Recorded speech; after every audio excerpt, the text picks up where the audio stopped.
What if the person who says "I love you" every night doesn't actually love you at all?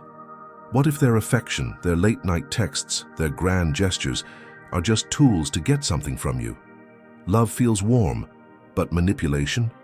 It mimics warmth, while quietly draining your time, energy, and self-worth. And the scariest part, you might not even realize it is happening because they've made you believe you were the lucky one. Today, we're exposing the 8 psychological red flags that reveal your partner isn't in love. They're in control. And by the end of this video, you'll see your relationship through a whole new lens, whether you want to or not. Let's be honest, love blinds us. We want to believe the best in people, especially the ones who hold our hearts. But dark psychology thrives in that very hope. Because while genuine love builds you up, using someone is a slow, strategic erosion disguised as care.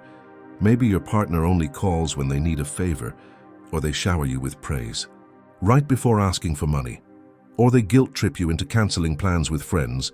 If you really loved me, you'd stay. Sound familiar? Here's the uncomfortable truth. Emotional exploitation doesn't always look cruel. Often it looks kind, just kind with strings attached. Psychologists call this instrumental relationships, where one person is treated as a means to an end, not an equal partner. And it's more common than you think. The problem? Victims often blame themselves. Maybe I'm overreacting. Maybe I'm not giving enough. But your gut knows. That nagging feeling that something's off, that's your subconscious picking up on patterns your conscious mind hasn't named yet. So let's name them, because awareness is your first line of defense. Sign number 1, they're only affectionate when they want something. Notice a pattern? Cuddles spike before they ask to borrow your car. Sweet texts flood in right before payday. Real love is consistent, not transactional. Sign number 2, your needs are always secondary. They'll cancel your therapy appointment for their concert tickets. They'll ignore your anxiety, but demand you soothe theirs. In their world, your emotions are background noise. Sign number 3, they isolate you, subtly. Not with chains, but with comments. Your friends don't really get you like I do. Or why do you need girls' night? I'm all you need. Isolation makes you easier to control. Sign number 4, they weaponize your insecurities. You're lucky I put up with your mood swings. No one else would love someone with your past. They don't heal your wounds, they pick at them to keep you small.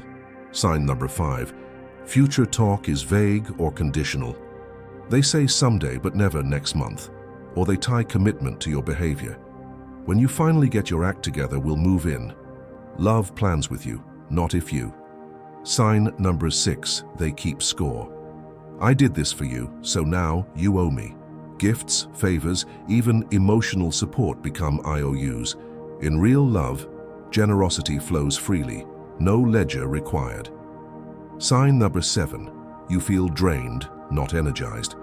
After time with them, you're exhausted, not uplifted. You rehearse conversations to avoid their anger. You shrink your dreams to fit their comfort zone. That's not love, that's emotional labor extraction. Sign number 8, they mirror your values, only when convenient. Suddenly care about your causes when it impresses your family.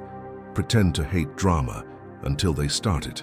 This is mimicry, not alignment, a classic manipulation tactic called love bombing 2.0. These aren't just red flags, they're psychological footprints of someone who sees you as a resource, not a person. Here's the darkest truth no one wants to admit. Some people don't want a partner, they want a puppet. And the most dangerous manipulators aren't the loud, angry ones. They're the charming, perfect ones who've mastered the art of emotional camouflage. They've studied you. They know your love language, your trauma triggers, your deepest desires, and they weaponize them with surgical precision. Why? Because control feels safer than vulnerability.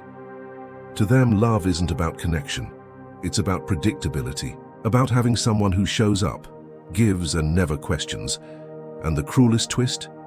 They often believe they are loving you. That's the power of self-deception. They've convinced themselves that as long as they're not cheating or yelling, they're good partners. But love without respect is just performance. And you? You've been cast in their play without a script, without consent, and without an exit strategy. But here's what they never expect. The moment you see the strings, the puppet show ends. So what now? First, breathe. Awareness is power.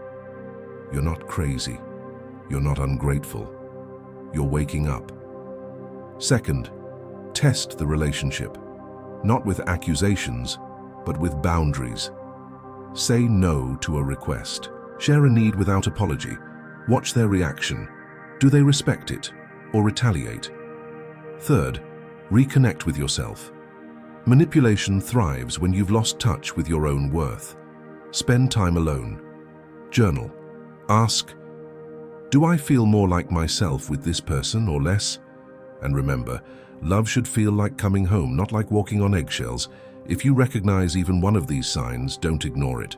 Patterns don't change unless the person chooses to change, and most won't, because they don't see a problem. You deserve a love that's transparent, reciprocal, and free of hidden agendas. A love that celebrates your light, not one that dims it to make their shadow less obvious. So ask yourself tonight, is this person building a life with me, or using me to build theirs? If the answer makes your stomach drop, you already know what to do. Drop it in the comments if you've been here. Share this with someone who needs to see it, because silence protects manipulators, but truth sets us free. And remember, the right person won't just love you when it's convenient, they'll choose you even when it's hard.